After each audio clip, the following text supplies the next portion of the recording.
বাছা দন, তুমি মাথাটা সরাও। তোমার মাথায় কি আছে সেটা আমরা দেখি।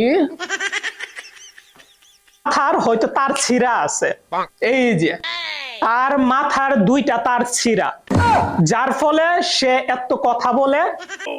তার মাথার ভিতরে আর কি আছে এখানে, এটা কি বলে, এই যে শুকনা পাতা, এই শুকনা পাতা সে কিভাবে আমি তো জানিও না, হাতের তালুতে রাইখা এইভাবে গইসা গইসা সিগারেটের ভিতরে ভইরা টানে। এইটার জন্য সে উল্টা পাল্টা কথা বলে আমাদের বাংলাদেশকে নিয়ে। এবং ব্রেন আছে নাকি অন্য কিছু?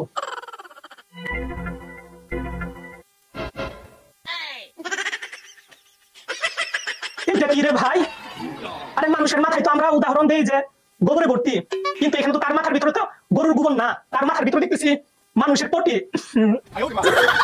আবল তাবল কি জন্য বলে? তার মাথার ভিতরে একটু জ্ঞান বুদ্ধি নাই কি জন্য?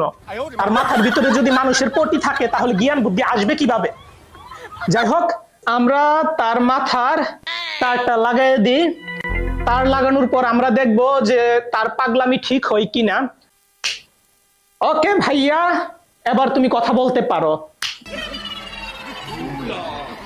দুধ কিভাবে ওই হেভি জিনিস মুখে দিলে ফিনিশ, চুষে খাও, কামড়ে খাও, দাঁড়িয়ে খাও, বসে খাও। ভাই, এই হকার সাংবাদিককে কখনোই মানুষ করা যাবে না।